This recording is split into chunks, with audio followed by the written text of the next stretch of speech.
2, 1. We are live in the present tense with Sam Stewart on 91.7 FM at WNJR Washington and online at WNJR.org. What is going on, everyone? My name is Sam Stewart. We are back in the new renovated studio here in the WNJR radio station. And I'm very excited to welcome a great guest onto the show for this first episode back in the studio after a great gate renovation. Shout out to Dr. Meriden, the guy who takes care of us here at WNJ. Make sure everything's running smoothly. My guest on the show tonight is a tennis standout here at the school. He's also a great pickleball player as well, but we'll get to that a little later. My guest on the show tonight is a sophomore from Cannon McMillan High School. He was one of PAC Rookie of the Week honors last year in his debut year for the Presidents. He is also an extremely competitive pickleball player, winning 6 gold medals from regional tournaments. Everyone, welcome on the show tonight, Connor Sims. Connor, how are you doing today? Good, how are you? I'm doing great. Excited to have you here on the show tonight, my friend. Now, Connor, let's just go ahead and dive right in to your story with the rackets. You're playing with pickleball. I guess it's considered a paddle, right? Pickleball paddle and a tennis racket. So these kind of racket sports. But it's funny, you haven't been doing these things for that long. So let's take us back. What was your experience with sports going into high school? Were you playing these sports in middle school, elementary school? When did you really kind of get into these sports and find a passion for them? So growing up, I played soccer, basketball, and baseball pretty much my whole life up until like middle school. And I really focused on soccer until 10th grade is when I kind of fell out because of the high school and cup going up, and it kind of fell off. So one day I was down in the pool with my brother, our community pool. So it rained out that day, it stormed lightning, so we had nothing to do. And there's courts right on the top of our hill that they were building in Town Park. So we went up there and checked it out. And there were a couple guys, so we just took our beach paddles up and just played and hit around, just have fun. So this one dude that runs the club, he threw out a ball at us, and he really didn't have a good experience with us, because we weren't using the right equipment or whatever. Okay. So when you say a beach paddle, you mean the kind of thing that people just hit the ball back and forth on the beach? With a rubber ball. So we were using that. Yeah. So he threw out a ball. He's at least use the right ball. Like an actual pickleball. Yeah. Okay. So, and then we were me and my brother got really ticked, and we were really mad. So we went so we left that day, and we just wanted to go out back because we got really mad at him. So our goal was to beat him. So we went out and trained every day. So eventually we got to play him, then we ended up beating him. Wow. So it's and now when me and my brother Ian win, he praises us, and he says that he taught us and everything. So it's kind of cool how to wrap it around. Yeah. That is a crazy story. Yeah. So was he a coach? Was he just someone who was into pickleball? He was a gym teacher back in the day. So he kind of ran the club, because they had a club in parking lot, and then they raised money to actually establish courts. Wait, so they played pickleball in the parking lot? Yeah, they lined the parking lot. Wow. And then it's kind of cool. So did you know what pickleball was before this? I played it in gym class through middle school and through high school. Okay. But then I never really, I just thought it was so you were just messing around, hitting the rubber ball around, and then wow. It's kind of cool, yeah. Okay, so this was right before COVID, and then you also picked up another sport. Tennis. Yeah, tennis, yeah. So how'd you get into that? So since through pickleball, I might as well go out and try something fun through the school. So I went out, and it was right before COVID. So it's I really didn't get any playing time or whatever. It was because it was my 10th grade year. So and then COVID hit, and then just went full out pickleball. And then I came back 11th grade, or my junior year. And we pretty much just hit the ball rolling. A lot of the guys dropped out because of COVID. They didn't want to come back, so they need people to fill the roster. So I was one of those guys, and just got better through improving stuff, and then really kicked it off my senior year and did really good. Yeah. That's awesome. Now, so you start to make that progression, like you said, through your junior and senior year. You said, and for you, was playing tennis a sport that you kind of just picked up a goal for college? What was the thought process there? Well, my coach Andy back at high school, he was really into my career and stuff, and he also played pickleball on the side too, which is pretty cool. So like he really got me better at tennis and through clinics and stuff. And then just got me better. And then he gave me the opportunity to come here. He's like, you should email them and reach out. So to Coach Foster, the previous coach, got in contact with her, and then she's like, yeah, you should come out and play. And then that's how it happened. Wow. Now, you guys, like you mentioned there, do have a new coach this year. Yeah. And, Coach Matt Lynch, he was actually a former PAC champion at Grove City in the singles division. So he's obviously had a lot of experience in the PAC, a very difficult tennis division, especially since Allegheny has joined another strong program just last year. So for you, what's this been like having to adjust a new coach, into your career? You didn't get recruited by this guy. So for you, have you had any conversations with him? I know if he officially takes over February 1st, but how's that transition been? Well, I sent him out a text message and just welcomed into the team. But I haven't got a chance to meet him because we were originally going to have a meeting with him, but I couldn't make it because of the J-Turn pickleball class. Right. So, yeah. But, I mean, it's going to be a kind of like an awkward stage, kind of like gel together with the team because we got 3 new freshmen coming in, really strong players.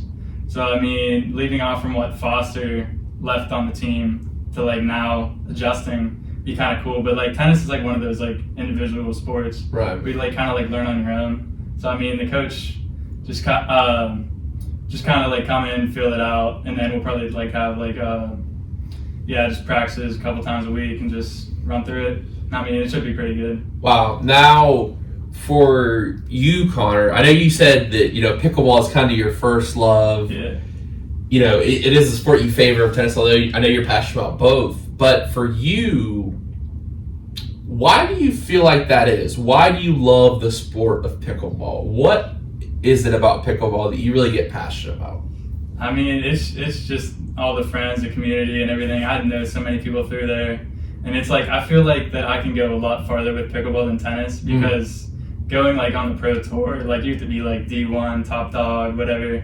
But like pickleball, I mean, like I've got like so far my career with it, and like after college I could feel like I can really make like a mark on the pro tour. Wow, that's and then awesome. Like also like if I really wanted to, like they have like senior pro, which is like 65 plus. So if I really wanted to, I can do that as well. Keep playing. Yeah. My whole life, yeah. Now, for you, Connor, we kind of heard your, just because we are at WJ, kind of got the, your story about coming to play tennis here. But while all this is going on, while COVID's going on, like you said, you're improving.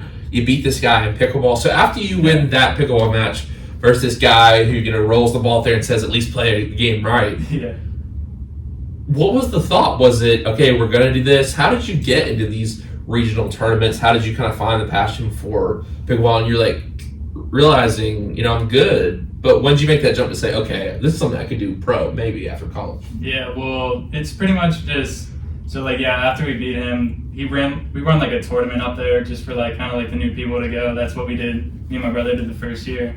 So like we kind of played that and got like, we took second. Which I mean, being our first like 3 months of the sport isn't bad. Yeah, not bad at all. But I mean, going through there, and then like we just kind of like played with them all summer, and then our first like really like getting out there, they run a tournament up at the convention center, the Gamma Classic.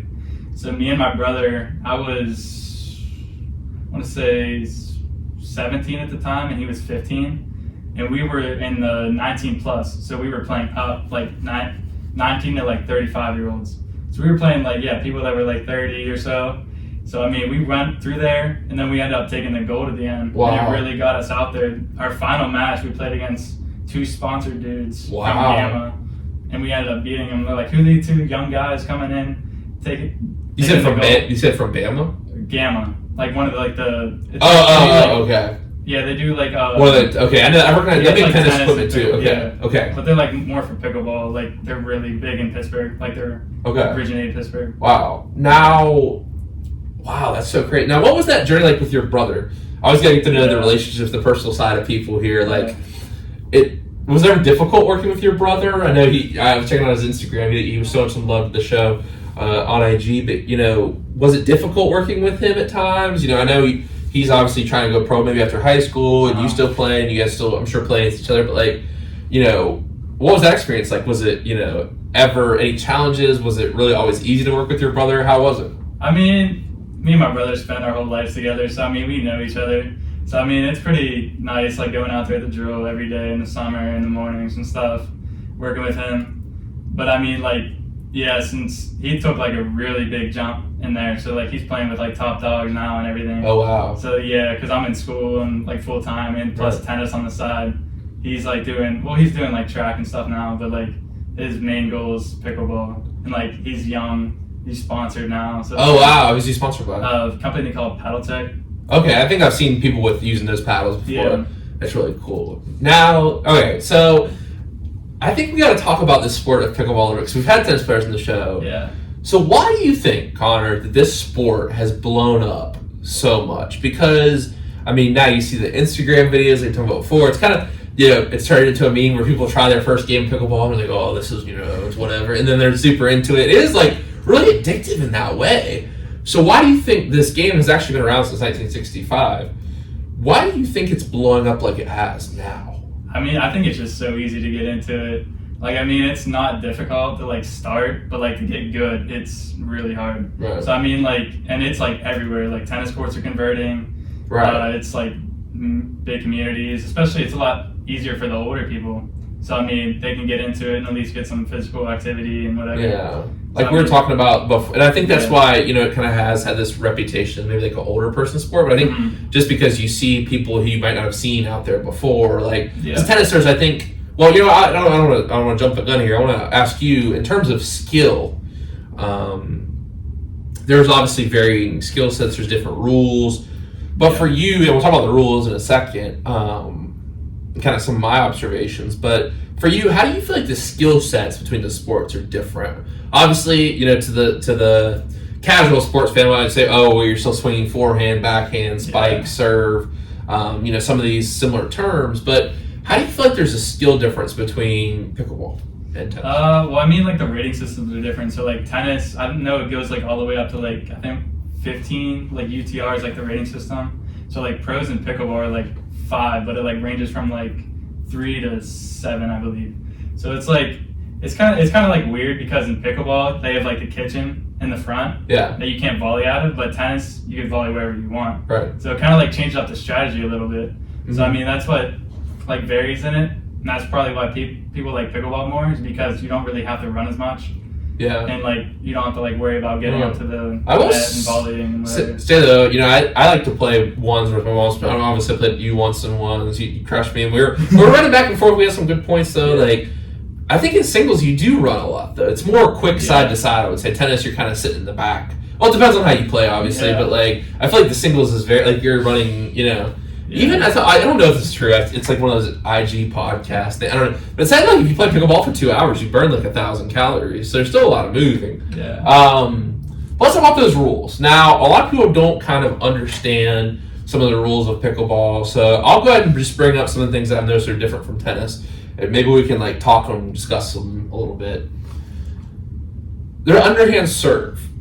How does this make things different? Why do you think that's the implementation in the game? It's obviously a big difference if you played before, but for those maybe who don't really understand that, you can't even serve overhand. Why do you think the underhand serve is so different from tennis? Well, I mean, like since like the court's so small, like if you just hit an overhand serve, you pretty much hit winners all day. Yeah. But like underhand serve, like because you have to serve it. I think it's under your waist, I believe. But they actually came up with a new rule for like this upcoming year in tournaments. You used to be able to like throw the ball like to the side, but now you have to like drop it and hit it right out of your hand. But like back in the day, and then you used to be able to hit it like with a certain kind of spin that you can't. And you used to also be able to spin it from your hand, like flick it and then spin it and then go. Oh wow! Which used to be cool. That would create some like knuckleballs. And all that people were like pulling each other off the court and stuff. Running in the fence. Wow, that is crazy. So, and I know obviously the serves like your kind of go-to thing. That's what the teacher said when we did the class, Dr. Harding. But like, you obviously have a lot of good shots as well. And I think one thing that I noticed is your skill at the kitchen. And for some people who might not know what the kitchen is that kind of the same thing you think because of the size and dimensions of the court? Pickleball, they had to put a line with the kitchen, like because I don't think a lot of people understand the kitchen concept. So you can talk about the rule for that if you want. You can't And also the serve can't be on there, but I'll let you explain maybe some of those Okay, rules. so there's a thing called two bounce rule. So like when you serve, it has to bounce on the receiving side and then bounce back, and then you're allowed to volley. But like I think the reason why the kitchen's there is because like how pickleball was originated. It's like a different sport. So so like how it works, like and then the goal is for in doubles at least, both teams make their way into the net to cover the most area, and then it's kind of like a chess match. Like you'll pull each other out wide and feed down the middle or down the alleys. So man, that's really interesting. I think do you think it's just because like also like trying to separate it from a sport, but also like this is like if you were up against the net, it would be like really hard, especially if you were tall. Like 'cause in tennis, you can be at the net and you can still lob. It's very difficult to lob if you have a tall person in pickleball. I mean, it kind of would defeat the purpose. So like if you were able to volley right up on the net, right? It's like in tennis, like it's such a bigger court. So like I mean, and the ball is moving a lot faster too. Now, I think the other question I wanted to ask. What do you think about, and me and my friend Schuster were in the class kind of making this observation, like, of there kind of being this offensive and defensive thing, where it's like, you can only score when you're serving, when you start the serve. Yeah. And then when the other team's serving, you're trying to get the serve back. So, why do you think that was a rule that was implemented? Because I didn't know that before I actually started the class. I didn't know that was a rule.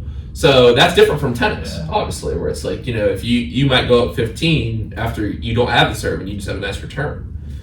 But that's a big difference between pickleball. So why do you feel like that's like? How do you feel like that makes the game different? Is there any strategy that goes into that? I feel like it's an interesting rule because in volleyball you can score if you don't serve. You know what I mean? I mean, it's kind of like more like I really don't know like the original purpose, but I mean in tournaments, like when you start out a game in a tournament, you either choose 2 or 1, and you just get to choose the serve or receive. But most of the time you choose to receive, especially in doubles, it's because you get 2 serves. Right. Instead of just one. Would you consider it like an offensive defense, kind of like in football, like a coin toss? Like you're kind of strategizing which one you get first. I know it's not as big of an advantage like getting the ball to the second, but like you said, you do get 2 serves on the second. So for those who don't know, there's 1-2, 1-2. So let's say the other team starting with the ball, their number 2 would serve until they lose the point. Yeah. Then it would go to the 1 and 2 on the other side. Yeah, and then it always starts 1 on the right and then 2 on the left. Yeah.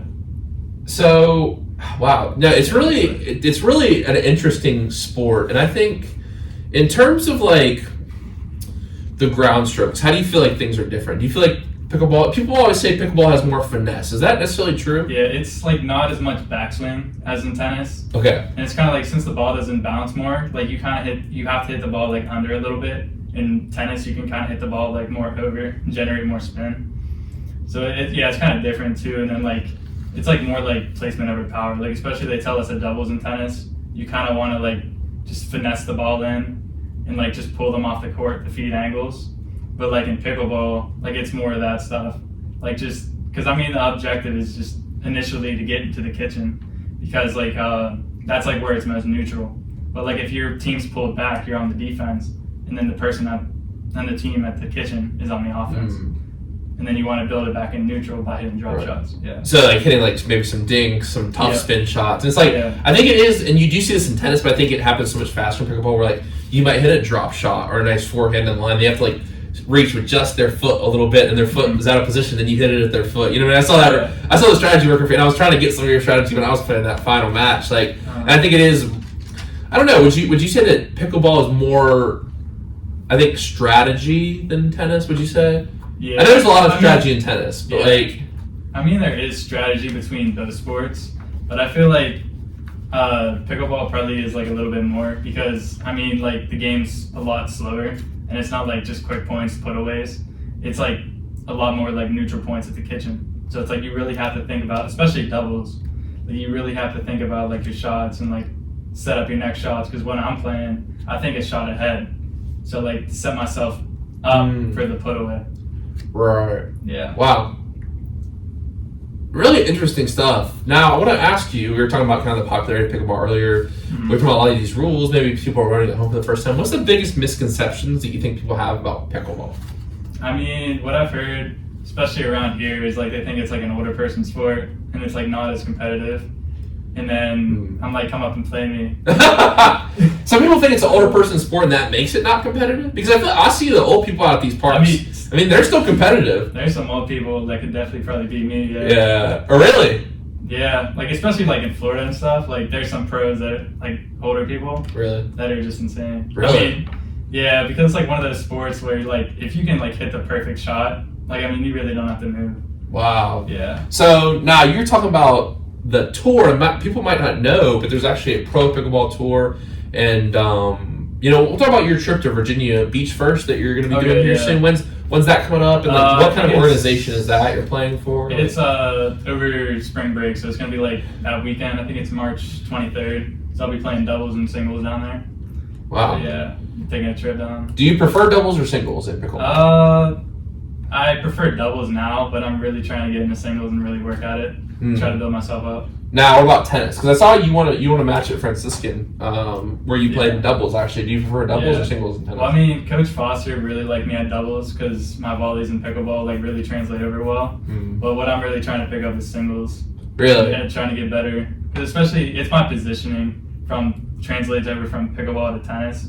It's kind of like iffy at tennis, is because I mean, so people like a lot of like teams like Allegheny and Grove City have like more tennis IQ than us, so it's like they really like know where to put the ball and stuff.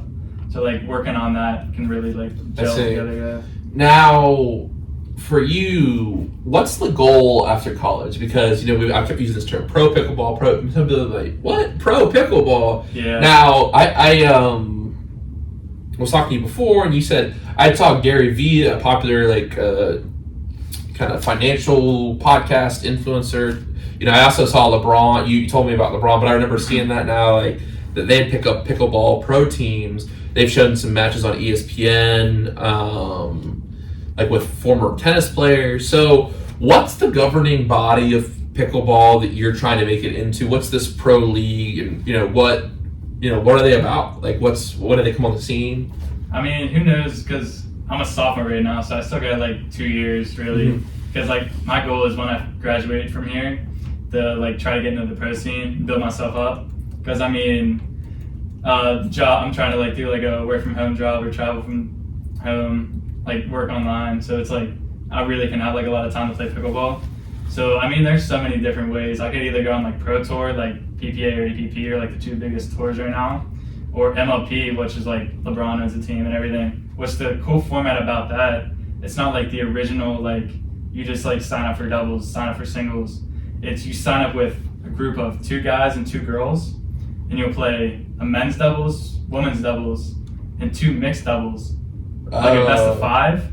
And then I think, if it's tied up, you play this thing called a dream breaker, which every person from the team has to rotate in and play 2 singles points until you get a win. Dude, that sounds kind of like more like you think of in like a sport where it's like best out of 5 playoffs. Yeah. That's really cool. I did not know that. That's really interesting. I didn't know there was a different format. So you play.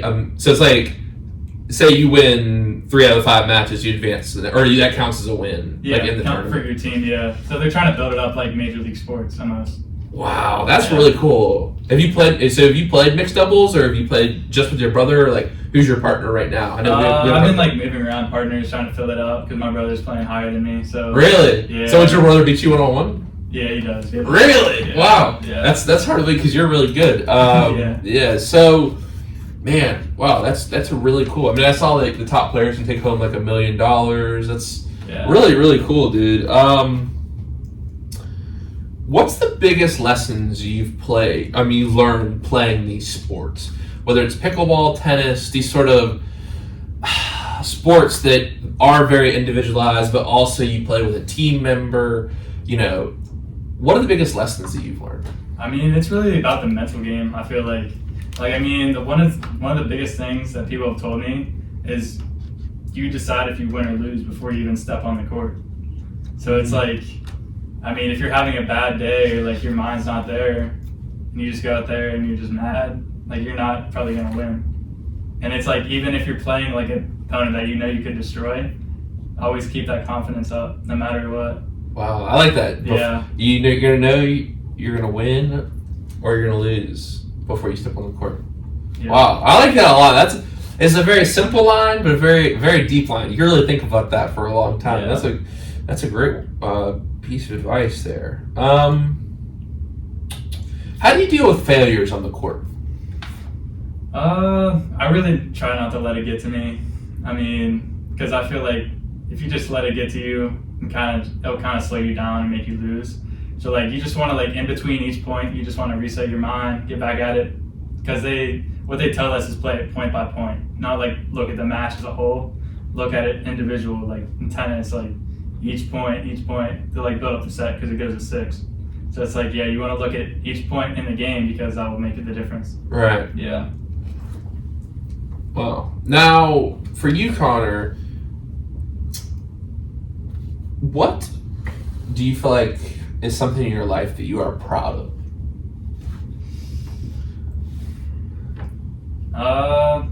I mean, like, just kind of like my successes a little bit, and like all the friends that I've made, and like coming here and everything, just keeping with it and keep it going. Wow. Yeah. Now, what's the biggest advice that you would give someone who's going to pick up these sports for the first time? Maybe they're just looking at this podcast like, maybe I'll try some tennis. There's a court down, or maybe I'll try some pickleball. There's a court down the street as well. What would you say to people who want to try these sports for the first time? Obviously, I know you gave some advice to some people playing during J-term, but like, what are the biggest things that you tell people when to get into these racket sports? I'll just call them. I'm like, just come out and play, because the biggest thing is like you just get addicted. I mean, once you come out, like you just have fun. Like even if you're playing social, or like you want to like have that competitive edge on you, like you just want to go out and play. Why do you feel like pickleball is so addicting in that way? Because it really is. Yeah.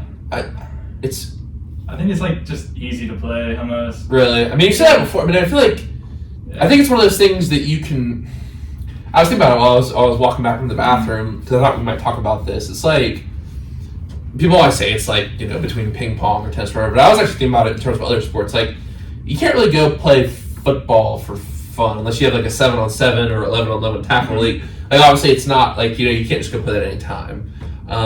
Baseball, same thing. You need nine guys or girls in the field playing softball. Basketball, you can play one-on-one, but it's very tiring, and as you get older, it's really tough. But I think the thing is about pickleball is there's always people wanting to do it, and it's very easy to get a game going. You know what I mean? Like, sometimes you might go to the basketball court, there's no one there, depending where you live. But it seems like with pickleball, there's always people wanting to play, and I think it's very fast-paced and very, like, you can get going right away. You know what I mean? And it's like, there is a big skill level, but I think the majority of people are kind of in this like mediocre to you know what I mean? If that makes like, you might play someone with basketball who's so much better than you. You know what I mean? Like, there are other one-on-one sports. Like golf is also, another factor I was thinking about on the way over here. I was walking back was like, golf's really expensive to play on. Like, if you have most neighborhoods have a free tennis court that's like community center at the front of the neighborhood, or like a school near or a high school that has pickleball. So you know what I mean? And all you need really is a net, some lines. Yeah, I think. And the paddles are actually really cheap if you want like $10, $5. Yeah, you can go to Dick's Sporting Goods and get them. All you need is a wiffle ball, right? So. Good, yeah. Well, I mean, it's like almost like a different type of ball, because it's like wiffle ball is like more like smooth almost. It's like, like a wiffle ball. I think they're like bigger holes too. Okay. I think that one of the wiffle balls was mixed in during class, and I think it wasn't moving right. Yeah. You know what I'm talking about? Wow. So your paddle, how much does your paddle cost? We were talking about this during J-term. The one that I was using retails for like about $220. Okay, so but most people, would you say like what's like a good paddle to start with? I mean, you could probably find good paddles for like under 100. Like a lot of the paddles right now are like made out of carbon fiber. Okay. And there's like, it's like T700 carbon fiber, I believe, is like majority of them are. So like you can find like solid ones for like less than 100. But like, once you like, I think like the average like premium paddle is like 175. I have a couple that are like 250 and up there. Yeah. Like almost as much as 10. How many do you have? Like 6, I believe. Oh. Is there any kind of maintenance? Because at tennis you have to get like re-strung and obviously like taped up. Well, I mean, the biggest thing is they get dead spotted. So like in the court, they're made out of like, I think polypropylene or like hexagon type plastic. Oh, okay. So like they'll get like dead spotted, like the core will crack, and they call it delamination. So like once that happens, like you'll notice the ball like won't hit as good, or like it'll like won't bounce off as good. So that's when you know they trade in a new paddle. Interesting. Or like the edge guard will fall off and snap. Now, a lot of people, might think, well, there's trainers in tennis, but there's actually trainers in pickleball as well. So I know you said your brother's a trainer. Is there someone you work with?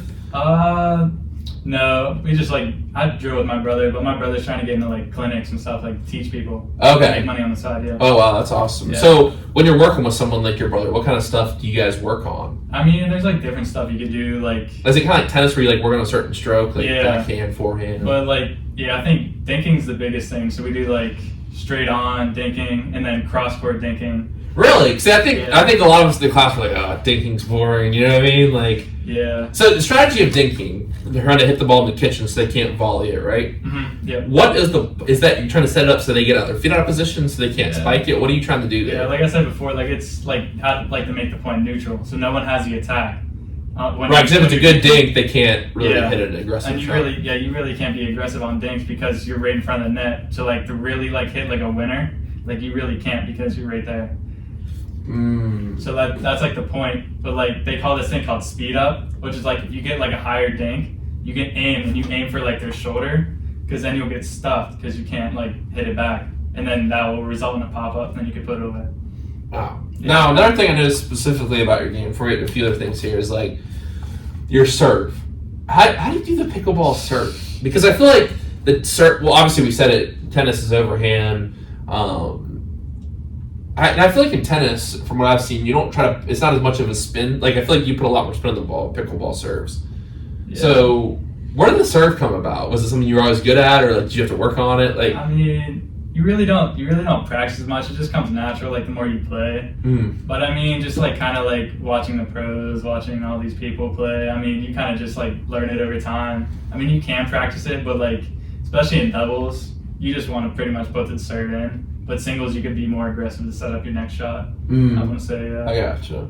And then the important thing too is to return the ball deep. Off the serve, so they can't just run up and then singles too. Yeah, you return it deep to get yourself up to cut off the angle. Wow. Yeah. Really cool, dude. Now, you're not just doing pickleball and tennis. You are a student here as well. So what's your major and/or minor here? I'm a dual major in CIS and Econ. Okay, cool. What do you plan on doing with that? I know you want to do pickleball, obviously, for a job. Hopefully, that's really cool. But what would you want to do with that? I'm planning right now doing software development. Oh. On the road. Cool. And do coding and stuff. Really? For what kind of would you want to do? Well, originally I was planning on doing Google or Microsoft or something like that, but I don't know where it'll take me now. Yeah. You ever thought about doing video game coding or anything? Are you a gamer? I mean, I took the video game class here. Oh, really? Okay. My freshman year, yeah. It was pretty fun. Really? Yeah, but I mean, I'm kind of more in the business side of it. I see. Yeah. I got what you mean. Coding for websites or whatever. Okay. Like that, yeah. Cool. No, that's really interesting. Wow. Now, for those who might not know Connor, you as a person, you're very competitive. I see it in your eyes. I haven't known you for very long, but I can tell that you're very passionate about these things. Mm-hmm. What fuels you as a person? It's kind of the drive. I see my end goal and work towards it. But what I live by is progress over perfection. It's one of the biggest things.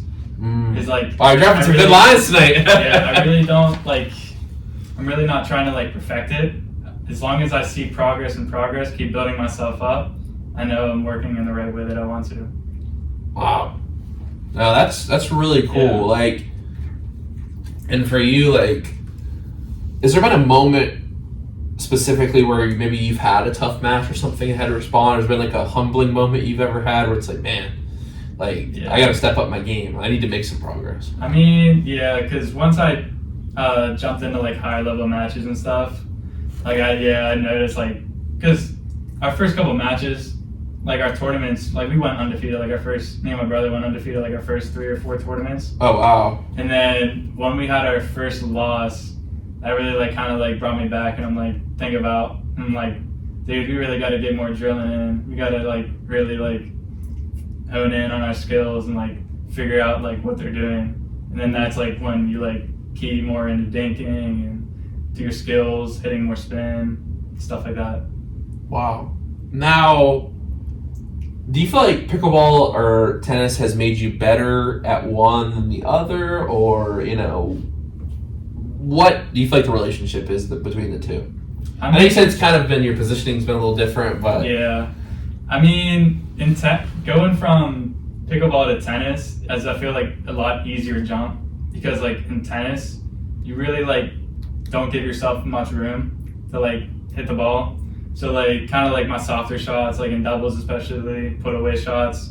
Like I mean, I can like the drop shots, and touch shots, I can do really well. But like my baseline stuff isn't as iffy in tennis. But like once I go, the hardest jump is from tennis to pickleball because the size of the racket goes down. So it's like my first like week when I go back, the pickleball from tennis after we end the season, it's rough. Really? I'm like whiffing and stuff. Yeah, because especially Coach Foster, she's always told me like, just stick with tennis. Stick with tennis, like especially during the season. I would sneak out every once in a while and play pickleball. And then she's like, yeah, just stay with tennis, because she can notice in my game, like especially I'm not like doing stuff or like hitting the ball. Oh, really? Yeah. Wow, really interesting. Yeah. Now, what's one word, Connor, that you'd use to describe yourself? I would say passionate. Got that. Yeah, like I said before, like the drive, and I'm always looking for like the next step to take myself to where I want to go. Wow, that's awesome. Yeah. Who's one character in your story that you feel like embodies that passion? Maybe you saw them being passionate that way, or they really helped you develop that passion for the sport. I know you said your brother, but is there anyone else who you feel like has really helped you get to the point where you are today? Honestly, yeah, like I mentioned before, like the story how we got there. Yeah, Doug was his name. I think he really... What a great story. Yeah, I think he really, like, kind of, like, opened up my eyes to pickleball. And, I mean, without him, probably we wouldn't be where we were. Still hitting the rubber ball, right? Yeah. Wow. Yeah. That is really, really cool, dude. Well, we're going to head to break, but of course it's trivia time here on the Present Tense, as always. We'll go listen to some Panic at the Disco in just a second. But we got 2 trivia questions for you tonight. See how these are. You might get these real quick, but I think it'll be interesting for the listener at home and the viewers on YouTube. All right, first question tonight. Of course, you'll answer these after the break. You'll have time to listen to the music and then respond after the break. In what state was the sport of pickleball invented in 1965? Was it A, Florida, B, California, C, Massachusetts, or D, Washington? Second question. What's not a theory of how pickleball got its name? A, it was named after the neighbor's dog who would steal the ball while the game was being played. B, it was the type of boat the inventors used while sailing. It was called a pickle boat. Or C, the family's favorite snack to eat after playing was pickles. We'll get your answers after the break. This is the Present Tense with Sam Stewart on 91.7 FM and WNJR Washington and online at WNJR.org.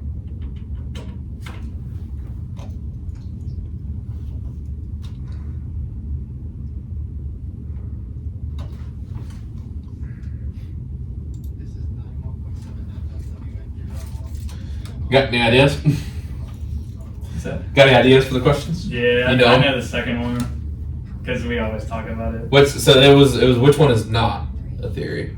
What one is not a theory? So there's 2 plausible theories. I know the dog because the dog was named Pickle. That's how I look at it. Yeah.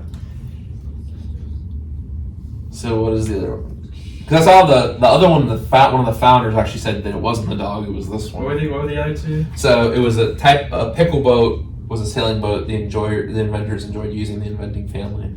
Or C, it was the family's favorite snack. It's a pickle. Yeah, I think, yeah.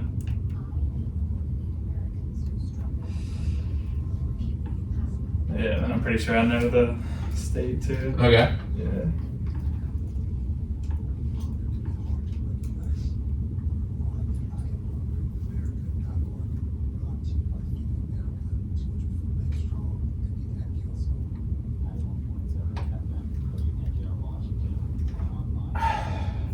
No, that's really cool, dude, that you got like this chance to keep doing what you like. Because I think a lot of people, especially in most college sports, like obviously there's your really rare. I mean, in terms of like all athletes that go pro after college, like it's really rare. But that's really cool. You could maybe have a chance to do it for a living. I know you probably have to work some at first. Like yeah, that's how like you could bring home $1 million. I'm sure that's just like the top. Yeah, I mean, yeah, we play at home all the time, but I feel like You guys have a court at home? yeah, we're down from our room. Oh, that's What I was right. talking Okay. about, yeah. Yeah. So Okay. we ride our bikes there with my whole family during the summer. Oh, dude, that's Down sick. from our house, it's like Is your mom and dad good? yeah. Well, they've been getting better. My mom's really just kind of like the social aspect, but my dad's like getting more into Really? it. He That's played cool. his first tournament last year, Wow. so yeah, he's. So how do you get into tournaments if you want to work on it? Because I feel like I want to work on my game. Like obviously, like, not sure you're pro or anything, but like I mean, do some like. I would say they actually have one in May down here in Washington Park. Oh You really? should do it. Yeah. Really? Yeah. That'd be cool. Singles or doubles? It's doubles. Okay. Yeah. I'd have to maybe being like Connor was pretty good. I'm gonna Yeah. get Connor. Good. Yeah. But I mean, yeah, like I mean, If we're done with baseball by then. yeah, because they have. What day is it in May? Do you know? What's that? What day is it? Because we have baseball. The thing is, we could be. It's 20th or 21st. Okay. So it's like We right might around be. your graduation. Yeah, we might be. Yeah. Well, 'Cause I think for baseball too. Well, if graduation week will be if we win the pack, we could possibly be in another state. Oh really? Yeah. I think that's Saturday. Okay. It's gonna be like, I mean, I hope we don't get to play in the pickleball tournament, but Yeah. I guess also if we don't make it to the regional, I'll probably just. Yeah. I'm from North Carolina, so Oh, really? I'll probably go home. Yeah. Yeah, But I'm sure they got tournaments. Where are there. you from? So the beach place is at Topsail Island, but I'm from Okay. Raleigh originally. Oh, that's cool. So- Yeah, my dad's friends from the Outer Banks. Oh really? Yeah. Me and Yeah, my friend, yeah. we went down there Yeah. last winter break. It was really cool. Yeah, we went to visit him. It's a good beach game. Summers ago, yeah. It's a fun beach game, like when you're out there and the sun's going in the water. It's windy. The hard thing is if you have wind though. Yeah. Pickleball with wind, like beach wind. You know what I mean? Yeah, because we play at the beach too, but the only bad thing is it gets so hot. Oh, Because it's like, so we play in the mornings, but actually the cool thing about like Florida too, most of their courts are indoor. It's just because they don't. I'm about to get a they don't like flyer. the heat. Florida's legit, huh?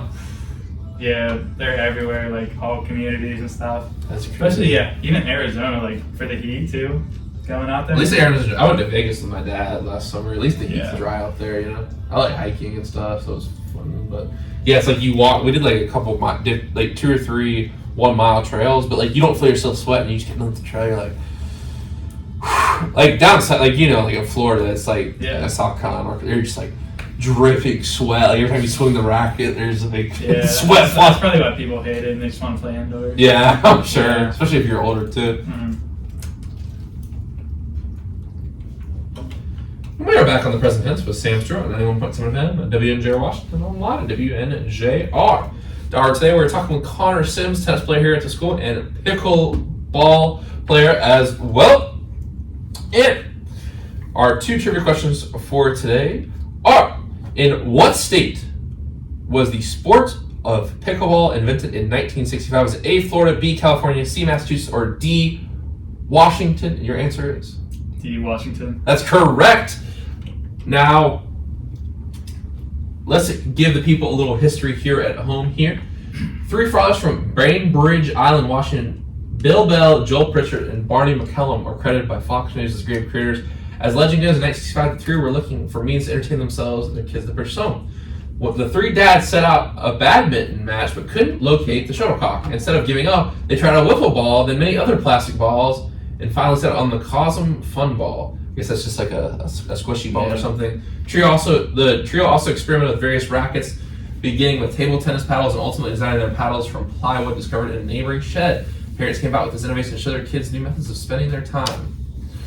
Pretty cool. During this trial, they also lowered the badminton net. Now, the second question tonight is: how did pickleball get its name? Which of these is not a theory of how it did? A, a neighbor's dog would steal the ball and the dog was named Pickle. B, the type of sailing boat the family liked to use was the pickle boat. Or C, the family's favorite snack to eat after playing was the pickle. Which one of those theories is not I'm true? going to go with B, the boat. Ooh, I'm sorry. The eating the pickles is actually really? incorrect. So 1 for 2 tonight, but it's interesting. So I'll read both the stories for people at home. The Pritchard family selected a cockatoo puppy from the crate and named her Lulu. And the Browns family dog was named Pickles, and Pickles would come over and play with Lulu, and when she was running around, she would grab the ball, and lo and behold, they called the game Pickle. Now, the boat story is confirmed by the game's creator Joel Pritchard, According to Joel, his wife invented the term, not after a dog with a boat. Pickle in water sports refers to two distinct concepts. The pickle boat is the last to reach the finish line of a sailing competition.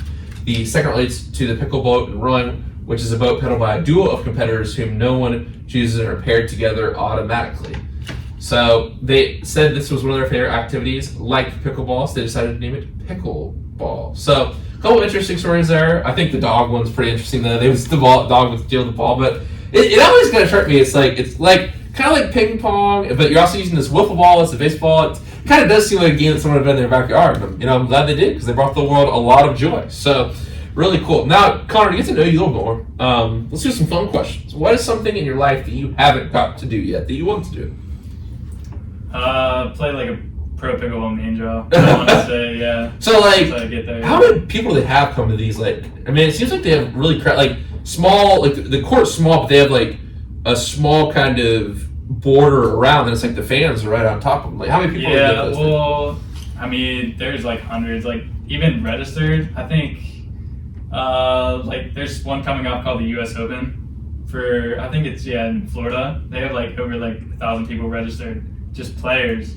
So I'd assume there's probably like at least 10,000, 20,000 people going attending. It's not as big as tennis because tennis is just like the history of it, like Wimbledon, and Grand Slams and everything. Yeah, but I mean pickleball is definitely getting there, and they're like converting like Grand Slam courts. Like I know like I was just about to ask that. yeah, like in California, I forget what it's called, but it's like the big one.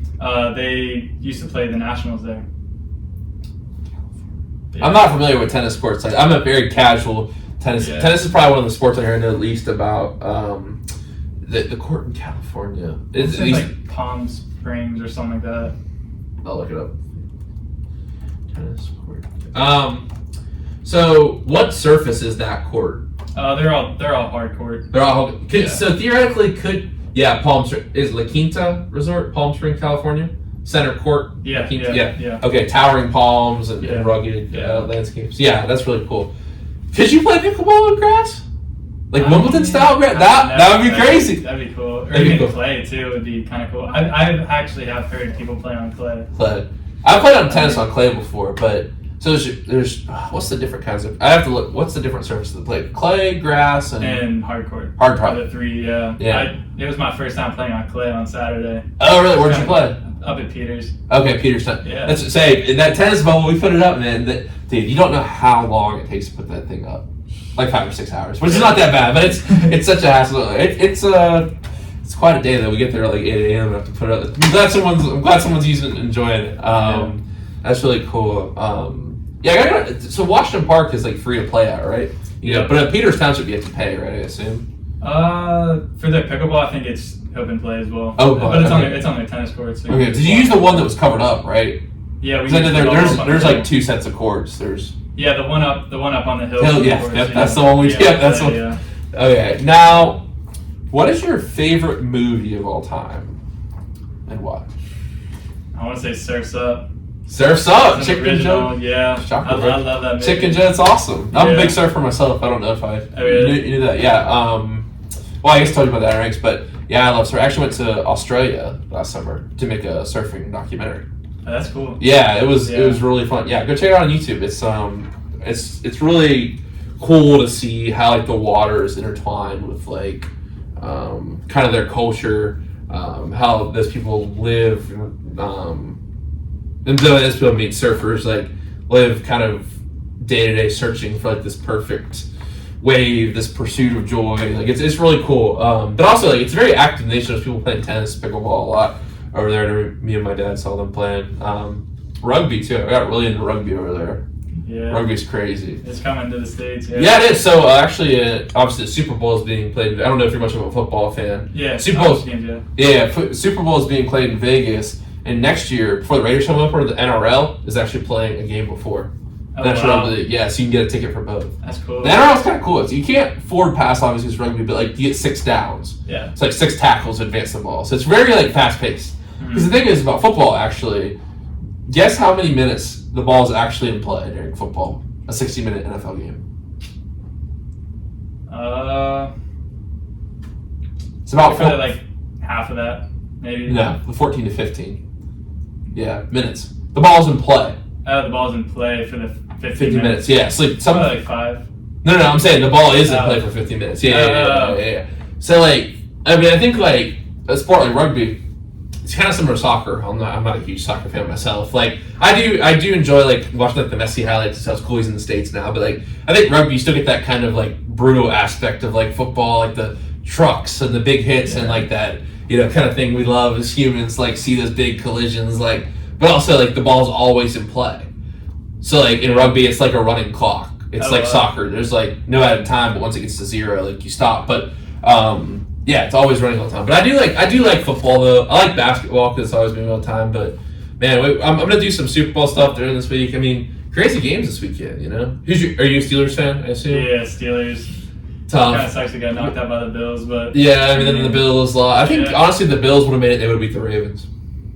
Yeah. Like I said, we're gonna get to this in you know, a lot over the next few weeks. I don't want to spoil my hand too much about my thoughts in the game, but man, you have Mahomes, man, you can never count them out, no matter how. And everyone's saying they're bad. They have a really good defense. They have the second statistically best defense in the NFL. And you have Patrick Mahomes in your offense, and Isaiah Pacheco is really good too. Even Travis Kelce too. The thing is though, he's old. People don't understand Travis Kelce's old. I think he's like about to retire. 34. If he wins, Yeah, you think retire the same year as his brother? That'd be crazy. Yeah. That'd be crazy. But I think the Super Bowl is more of like a media presence because especially they got Taylor Swift there. Yeah, okay. Let me just put this out here. And, you know, I had someone at lunch the other day say that Taylor Swift ruined football. All right, grow up. You know what I mean? Like they show her a few times. Like I don't know about you, but that really doesn't diminish my enjoyment of the game at all. Yeah, I mean, it's like annoying, I guess, but like I mean, it's also not her fault. It's not her fault they're showing. She just wants you to watch the game. Yeah, because I mean, I think other like football athletes have dated people and they show them every once in a while. So I mean, it's like almost the same thing. But also, if you're the NFL or you're a football fan, why would you not want more people watching football? Like getting the hype. Do you know how much money she generates? It's over $300 million, radio, TV, in terms of just like people watching the Chiefs and the NFL. Yeah. You know what I mean? So it's like people are like, why are they posting this? Why are they like it's the same, like you don't understand business. You know what I mean? It's like making them all this money and just getting them new viewership. So it's like you're like, oh, why is the NFL? It's so annoying. Like, well, it's not really hard. Like, you could really don't have to rack your brain and understand why they keep showing Taylor Swift. She's one of those probably the most popular artists right now. Mm-hmm. And my girlfriend, you know, Abby, she was telling me they had this post where it's like Taylor Swift's actually gonna be in Japan. Did you see that? Yeah, my dad was telling me last night. Yeah. What's that? My dad was telling me last night while we were eating dinner that she was gonna be in Japan, but I feel like she's definitely gonna be there because they hyped her up so much. No, that's not all the explanations. So she can be there at like 6 p.m. on Saturday. Oh. Because of the time. Yeah. That's a weird thing. So when I flew back from Australia, you land before you take off. Think about that. Because of the time change. Wow. Yeah, that is cool. Yeah, so she'll be back. So she'll be there. And I'm like, also, like, she's going to have people are like, oh, she's going to be tired. She has a private jet. Like, she's going to be fine. You know what I mean? But, yeah, it's really been an interesting NFL year. I mean, man, the Ravens, Lamar, is had a good number more turnovers. He's had touchdowns in terms of passing in the NFL playoffs and his. I mean, I don't even want to say his short playoff experience anymore. Like he's had quite a few cracks at the playoffs now. You know, it's kind of a thing where it's like at a certain point, is it going to happen? I saw a great comparison. Now on this show, I've always called even from the first episodes, I've always called Patrick Mahomes the Michael Jordan of football. Saw an article about it, and the more I watch him play, the more I see it. It's like, and I obviously wasn't really, you know, Michael Jordan was playing for the Wizards when I was little. I don't even think, he was probably retired completely by the time you were born. But I really followed basketball. But oh, really? You're not big. See, I'm a big basketball guy. And, like, the way that Michael Jordan, like, you knew, like, he was going to have the last shot. And, like, you know, he was going to make it. And he was going to get that big stop. Like, you know, those big things, those big moments, he was going to come through. Like, that's the way I feel about Mahomes. It's like, you can't count him out. You know what I mean? Yeah, but a lot of people are, like, comparing him, like, if he's ever going to get to Brady. So that's the thing. That's what I would say. Someone said Mahomes is more like Curry because Curry reached a lot of finals in a row. They're saying they think he's going to lose this one because Curry, you know, obviously he's got 4 rings, but they made the finals 6 times. I don't know. Like, so here's the thing. Like the Brady and the 7 rings. Like I'm a Bucks. I'm actually like the Bucks. So like the last one's super impressive, obviously. Like, But I mean, I think they're honestly skill par. I don't know. It's almost like they have different skill sets. So I don't think Brady was doing the things that Mahomes was doing in terms of just Mahomes just like, how did he do that? Like the play where he was like, did you see the play where he was like leaning back like this, and his knees almost touched, and he came up like crazy, and then like throwing the ball. The thing is, actually against the Buccaneers in the Super Bowl, the Buccaneers won by a lot, but they had a lot of Chiefs had a lot of injuries and stuff. But some of the throws he made when he had like 2-3 dudes on him was crazy. That one where Levante David dove his leg, you know what I'm talking about, where he's like leaning back. Yeah. It was incomplete. I'm like, how did he throw that 20 yards? It's crazy. But I don't know. I don't know about metrics with the rings and stuff, just because, man, it's tough to say. But I don't think it's. I remember some of my friends, like I brought them on Zoom on the first season of the show. We're like, with that ring, Mahomes is never able to get 7 or 8 rings, probably 8 because he lost to Brady himself twice. He lost to Brady twice, not only in the Super Bowl, but the AFC Championship ones. Will he ever get there? I said no at the time, but like now, like who knows? You know what I mean? Like, especially I think the receiving has been down this year. Like obviously, Kadarius Toney hasn't played. And there's been a whole. Did you see the whole controversy with that? He said he wasn't hurt and all that. No, I'm not sure. I gotta wait for more details to come up. But anyway, do you have a prediction so far? I think it's gonna be the Chiefs. I think it's the Chiefs too. Because the 49ers have looked really weak at times in the playoffs. They looked weak against the Packers. They got bailed out by the Packers, honestly. Yeah. I think the Packers could have made some bigger plays down the stretch that you need to make in a playoff game. But obviously, those things happen. Jordan Love's a young quarterback. Interceptions happen. I really think they got bailed out by the Lions. 2 or 3 crazy things happened. Obviously, a ball bouncing off her. I was so glad. Did you see C.J. Gardner-Johnson, though? He was waving goodbye to the 49ers fans in the first half. It was great. You'll probably see it on like an ESPN or something if you just look up a YouTube video. He was waving goodbye to the fans in the first half. Wow. And that came back to bite him. Christian, I don't know if I've ever seen. I mean, Christian McCaffrey is a beast. Dude. He's insane, yeah. And if Deebo Samuel is playing as well as he can play, that offense is firing. It's gonna be tough. But also, if Mahomes is firing, Travis Kelce's playing as well. Because Travis Kelce can still roll out there and be an elite wide receiver, one of the best, But I mean, coming from like a Steelers fan, I think the Chiefs should win because I heard if the 49ers win, they'll tie them in the rings. The 6 rings. Yeah. Ooh. See, Steelers fans, I feel like it's all they say now. It makes it's been so long. Because I think it's 2009. That was a long time ago. You know what I mean? It's been a long time since they had a playoff win. Obviously, they hired Arthur Smith today. Did you see that? Yeah. I don't know. The Falcons look terrible towards the end of the year. You know what I mean? They look really, really, really bad. But, we'll see what happens with that. I mean, the thing is, if you come to coach in Pittsburgh, there's such a long tradition. There's such history.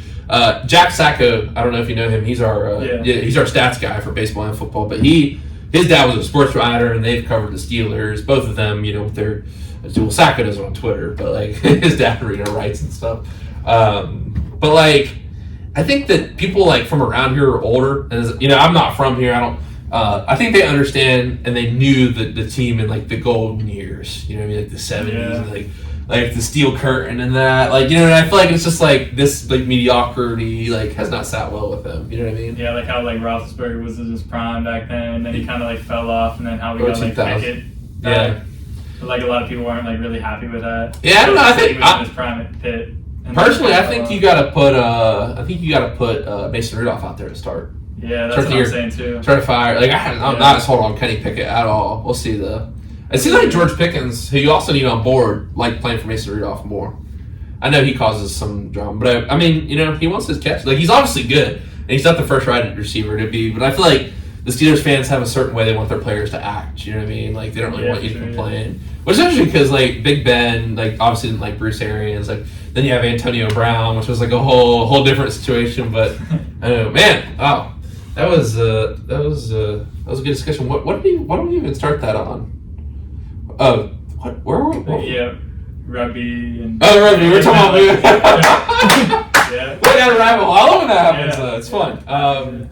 Speaking of movies, though, have you seen the tennis movie King Richard about Serena and Venus's dad? I have not. About Richard Williams. It was really, really good. It was the movie that Will Smith was nominated for before the whole slap incident. Oh, really? Yeah, so that's why he was at the whatever show it was that night. Oh, that's cool. Yeah, cool, right? But, Yeah. but he's a really good actor though. It's crazy because he's a good actor, but yeah, it's just about the story, like how he like trained them and stuff. It's a really good watch. Yeah, I wasn't sure about it at first, I'll have but to check it out. yeah, no, it's really cool because it's like basically he was like, it was kind of like a thing where he was like, I see an opportunity for these girls, like, to kind of make a life for themselves, and then he had like very certain things he wanted them to do with training. Like he didn't want them to play while training. He just wanted them to train. And then he finally let them play, and then obviously it kind of like took off from there. You know what I mean? Obviously, two of the greatest tennis players of all time. But it's really an enjoyable movie. Now, my next question: who's your favorite musical artist of all time and why?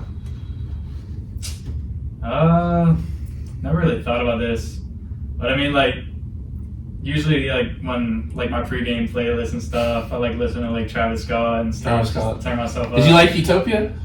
Yeah, Mixed opinion. I'm just not a big, like, Travis Scott fan. I don't know. It's like I think I'm more interested in the bars. Like, I feel like you really don't come for the bars with Travis Scott. You go for like, the flow. His flow. Yeah, because I'm pretty much like listening to like stuff that will like get my blood flowing, like getting ready and stuff. Yeah, but like when I'm walking around and I have like the AirPods in and stuff, I'm listening to like more chill stuff. Oh, like what? Like what do you listen to? Like I've been listening to like Tory Lanez and stuff, just like chill stuff. Yeah. That's weird. Yeah. Now, if you were at a party and you had 5 seconds to put a song on the aux, a party song, not a chill song. I mean, maybe, I don't know. It depends on, it's like a jazz party, but like your typical function at college, let's just call it. Okay. What song are you putting on the aux? Gotta go Disturbia by Rihanna. That's a very good one. Yeah. Now, the ATM boys, when they come in here, always have good songs. You can't make something that people aren't going to know. Yeah. That's a good one. That's a really good one. Yeah, the classic Rihanna hits. Yeah. Yeah, because for ATO, we did the Arabands for Pi-Fi, and our artist was Rihanna. Oh, really? Did you guys win? Yeah, we won. Yeah. Like the second time in a row. Yeah, that's cool. Yeah. There you go. That's dope, dude. Dude, this has been a really fun episode, and I think it's time for the quote of the day. So I'm really excited. You've had some great lines for us so far. So why don't you go ahead and bring it home for us tonight? All right, this one's from Kobe Bryant. It says, "You have to work hard in the darkness to shine in the light." So it kind of gives like the athlete's perspective, like how like most of your work is done behind the scenes, and you really only see your successes like advertised. So it's kind of like what I work for. So like in pickleball, like people really only see like my winnings and stuff, but like they really don't understand like how much work really goes into it to really get that output that you want.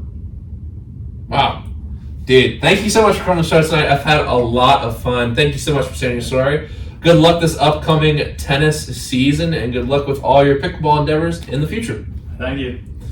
All right, we'll be back Thursday, folks, for another great episode in this newly renovated WNJR. So we've got Coach Andy Upton and Paul Collier, the WNJ track and field coaches, joining the show. They're new this year at WNJ. They've had a lot of success with a lot of their athletes so far. So I'm really excited to get to talk to them about everything sports and life. But until then, everyone have a great night. Remember to live in the present tense.